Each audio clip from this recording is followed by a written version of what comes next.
Kumusta? Magandang hapon po sa ating lahat mga ka-farmers, mga ka-viewers from Luzon, Visayas at Mindanao, pati sa abroad at sa ibang bansa. So sa lahat kong mga audience, sa lahat kong mga subscribers, sharer, viewers, commentator, at sa inyong lahat na pagsuporta, maraming salamat po. So ulitin ko, isang napakagandang hapon po sa ating lahat. Okay, so welcome back po sa ating munting YouTube channel. Panibagong video, panibagong usapan na naman ay patungkol po sa mga ipto na ititanim natin dito sa ating bukirin kung pwede po ba. Okay, so bago natin umpisahan mga ka-farmers, no, ang pag-share at ang pagbahagi ng kaalaman sa mga ipto na mga ampalaya, kamatis or talong. Ano po, mega love shout out po sa ating mga audience, mega love shout out po pala sa ating mga subscriber, no, mga viewers, sharer at commentator. So sa inyong lahat, mega love shout out din. So ngayon mga ka-farmers, hindi na po natin papatagalin pa. So kasi yung ano po ito, yung talking point po natin ay patungkol po sa isang tanong ng ating kaibigan na, sir, pwede po ba itanim halimbawa ampalaya tapos doon lang siya kumuha para ipunla? Okay, so napakagandang tanong po mga ka-farmers na kailangan nating sagutin at bigyan ng linaw kung pwede ba. Okay, so based on my experience mga ka-farmers, alam niyo mga ka-farmers, ako noon ganyan din ang ginagawa ko. Pag halimbawa, pag ako'y magtanim ng ampalaya tapos maganda, so yung mga unang bunga pinapahinog ko kasi balak ko siyang itatanim sa susunod. Alam niyo ba kung bakit kinukuha at pinapahinog ko yung unang mga bunga? Kasi po mga ka-farmers, no, mga ka-viewers, excuse palakas ang airplane. Okay, so alam niyo mga ka-farmers, kasi po ang mga F1 na buto, ibig sabihin F1 isang beses lang itatanim. So lahat ng mga variety ng mga hybrid F1 mga ka-farmers, ibig sabihin pag F1 isang beses lang itanim. So hindi siya kagaya sa mga ibang seeds na mga often pollinated. So kung ang seeds na itatanim mo sa inyong bukirin pag often pollinated, pwede siyang itanim ulit. Ano po ba sila? Halimbawa, nagtanim ka ng mga variety na hindi hybrid F1. So pwede ka doon kumuha para itanim mo sa susunod na crop. Okay? So alam palaya, yung mga bunga niya, pwede ka doon kumuha. So ngayon mga ka-farmers, ang ating talking point patungkol po sa mga hybrid F1 na mga variety. Pwede po ba? Pwede. Pero malaki ang pinagkaiba, same lang ang pagod. Alam niyo ba kung bakit mga ka-farmers? Ang hybrid F1 na mga seeds, share ko lang, ano, kasi sa na-experience ko dati, pag maganda ang tubo ng aking ampalaya, maraming bunga, nagpapahinog sadya ako para itanim ko sa susunod. Pag tanim ko, hindi na siya katulad, no? Okay, so ano po ba ang pinagkaiba sa F2 at F1? So yun po ang ating pag-usapan ngayon. Ang pinagkaiba po mga ka-farmers, ang pinagkaiba po mga subscriber at viewers ko, malaki. Kasi ang ating mga hybrid F1 na mga ampalaya ay protektado po sila sa tinatawag nating mga virus, protektado sila sa sakit, protektado din sila mga ka-farmers kasi ang ating mga bagong buto ay nakakoting po sila ng kumbat. So ibig sabihin, hindi sila basta-basta mga ka-farmers magkasakit, hindi sila basta-basta magka fungus, hindi sila basta-basta magka-bakterya. Tapos napakadami pang bunga kung maibigay mo lang ang lahat ng mga pangangailangan nila compare sa ating F2. Okay? Ang ating F2 mga ka-farmers walang protection, di ba? Walang protection. So ang ginagawa sa F2 ko, share ko lang po sa inyo sa aking na-experience para may matutunan kayo. Ako lang mismo ang kasi may natutunan ako paano mag-process ng mga kagaya sa mga often pollinated ng mga seeds. So yun, ginagamitan ko ng mga gautso, mga seed treatment, ganyan ang ginagawa ko. Pero ganun pa man mga ka-farmers, kahit nagawa kong may mga protection, malaki din ang diferensya. Alam niyo ba kung bakit? Kung pag-usapan natin sa pamamarako, ang F2, yun po ang dahilan sa mabilisang pagkalat sa virus sa ating lugar. Alam niyo ba kung bakit? Kung ang hybrid F1 ay nagkasakit, tapos doon ka kumuha, tapos doon mo itinanim, tapos itinanim mo yung mga kuha mong buto, mas lumala pa mga ka-farmers, no? Mas lumala pa mga ka-viewers. Hindi ibig sabihin na bili lang kayo na bili, kasi yun po ang na-experience. So yun po ang pwede kong i-share sa inyo. So sa pagod, walang pinagkaiba, same lang. So sa bunga, malaking pinagkaiba. So halimbawa, kung ang ipto mo ay nakakaani ka, sa hybrid po nakakaani ka, halimbawa palaya, 20 tons isang hektarya. Kasi ang 20 tons mga ka-farmers ay kayang makukuha kasi ang pinakamalis dyan isang hektarya ay nasa 18 tons kung Galaxy F1 na variety. Pero pag halimbawa may Stesa or Galaxy F1 yung Orig ay kayang kumuha 24 tons hanggang 27 tons sa isang hektarya. Okay, so kung meron kang 20 tons lang, so napakababa na, no, ang estimated natin sa isang puno, no, ng ampalaya. Ang makukuha may 6 na kilo, ganyan. So example lang ha, ang isang hektarya mga ka-farmers ay naglalaman lang po ng ampalaya ng 3,001 hanggang 3,000 to, nagapindi-pindi po, no, kasi may mga areang makuha mo pagtaniman ay mga ang gilid, kagaya sa akin may mga punong kahoy, so hindi ka makapagtanim tabi, except lang sa mga area na open, so may isagad mo sa gilid, so kaya sa mga 3 to kapuno. So pag may 6 kilos mga ka-farmers bawat puno sa 3,000, 18,000. So may 200 times so nasa mga 20 tons. Okay? So pag meron kang 20 tons sa imong hybrid F1, tapos doon ka kumuha ng mga buto para pangtanim mo, kung tatawagin natin ay ipto, hindi mo na makukuha siguro. Kung makakuha ka, pinakamalaki mo nasa mga kung mapaganda mo pa siya 10 hanggang 12 tons lang. Okay, tapos marami pang sakit, so malaki ang expenses mo. So ikaw na mga ka-farmers, no, ang mag-compute kung gaano ka laki. So yun po ang diferensya. So kung halimbawa pag sarili mong buto, nakakatipid ka. Kung halimbawa isang lata, so magkano ba ang isang lata? Okay, so nasa tag 3,005 example.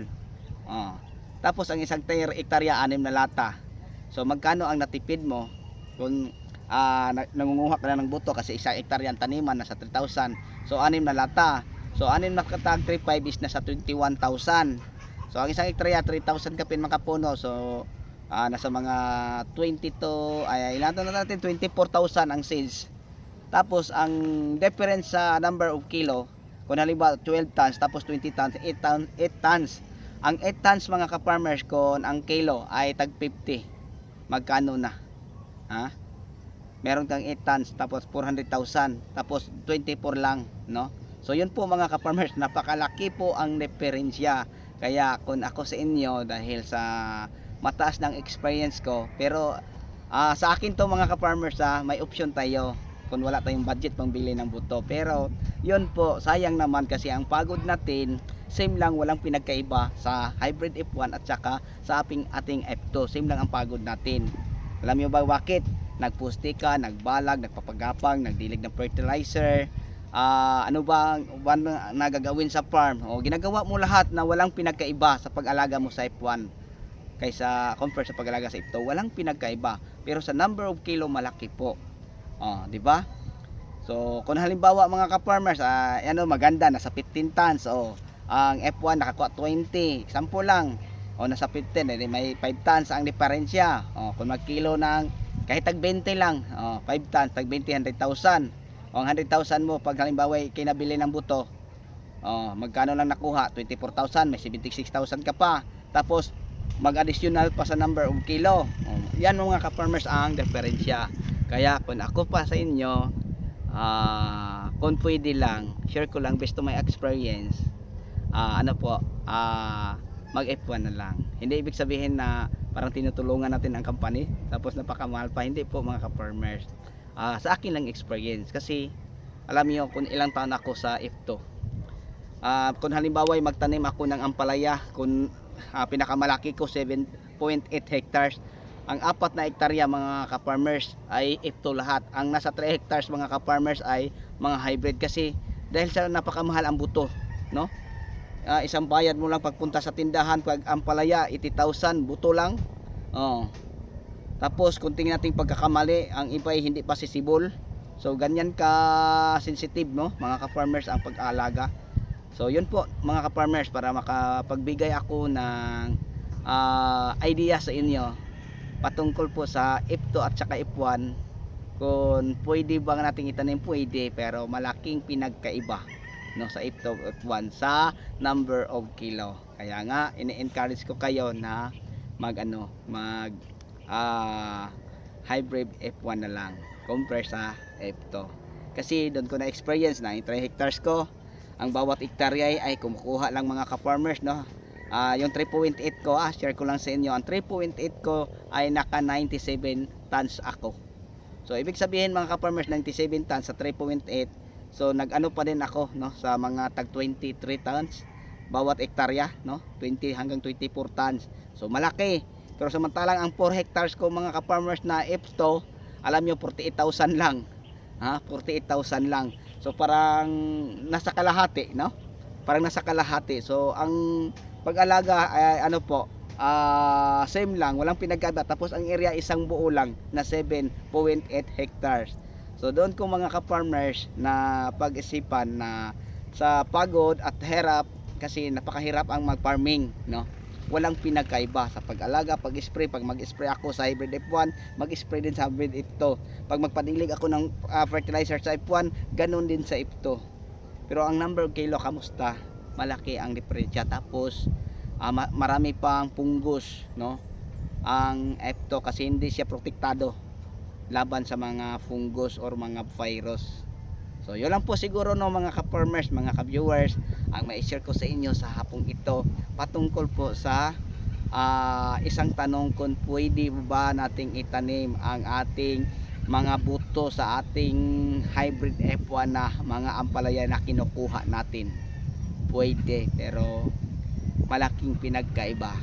So yun lang po mga ka-farmers, mga ka-viewers, ang mai-share ko sa hapong ito. So bago natin tatapusin to natin mga ka-farmers, ako po ay magpapasalamat po, no, sa inyong paganood at saka sa patuloy ninyong pagsuporta. Hanggang dito na lang po tayo. Happy watching. God bless at all, at mabuhay po tayong lahat. So abangan po pa mga ka-farmers ang iba pa nating mga video na ating i-upload, kasi ang mga video tutorial natin mga ka-farmers ay makakatulong din sa inyo. So ang susunod natin gagawin mga ka-farmers na pag-usapan natin ay patungkol po, no, sa isang puno kung ilan ang magasto, isang puno ilan ang number of kilong makukuha. So ang ating kwentuhan mga ka-farmers, i-share ko lang po sa inyo, parang abangan nyo, ay patungkol po sa talong, kung ilang magasto natin sa isang puno, at ilang puno ang matanim sa isang hektarya, at ilang kilo ang makukuha natin sa bawat puno. Parang magkakaroon kayo ng ideya, kasi maraming tanong na sa farming may pera ba. So sinasagot ko na sila sa comment, yes po, may pera basta alam. Kasi kag alam natin mga ka-farmers ang farming, madali lang ang pera. Pero pag walang alam, kailangan mo pang papag-aralan. Ang isa-suggest ko sa inyo, mag-umpisa lang po kayo sa maliliit lang na area, huwag sa malakihan. Kasi pag malakihan, doon ka mahirapan, lalo na kung ikaw sa mga tawan, paano mo siya tuturuan na ganito ang gagawin nyo na wala ka palang experience. So habang inaaral mo pa ang farming, mas maganda mag-umpisa ka sa maliit. Kung pwede nating tawagin ay backyard lang, huwag malakihan. Okay lang pag malakihan mga ka-farmers, no? Kasi may pera ka. Mag-umpisa ka sa farming, 4 na hektarya. Kung may makuha kang may experience, tapos ang mga kasamahan niya ganun din. Halimbawa, may 2 tao lang na eksperto sa pagtatanim, paggawa ng mga balag, kung ano pang mga trabaho dyan. So di bali mga ka-farmers, no, na dumiretso ka sa malakihan. Pero pag walang alam, inaaral mo pa ang mga fertilizer, kung paano ang insecticide, paano na ang fungicide, paano na ang foliar, o paano mo silang matuturuan kung wala kang experience. So napakahirap. Napakahirap. Kaya nga share ko lang po sa inyo, kahit marami pang YouTube na mapanood ninyo, hindi sa sa iba, pag magtanong kayo patungkol sa ganyan ay hindi kayo sinasagot. So yun po ang pinakamahirap.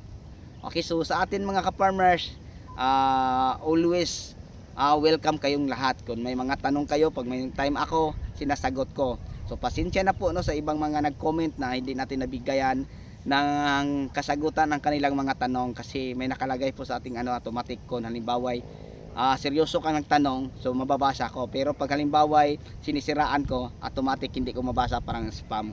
So ganyan po mga ka-farmers, no, mga ka-viewers. So pasensya na po, baka sa tanong mo, kung hindi ko nakita, hindi nabasa, basta ganyan. Kung hindi ko sasadyang puntahan ang mga spam, no, na mga ay hindi ko mababasa ang mga comment nyo. So yun lang po no mga ka-farmers, mga ka-viewers. So ulitin ko, from Luzon, Visayas at Mindanao pati sa abroad at sa ibang bansa.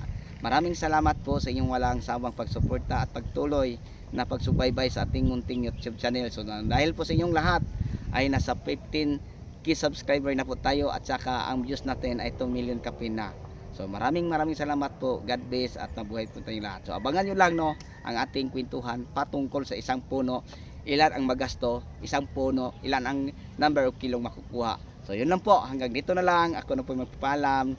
Bye bye and God bless. Happy watching.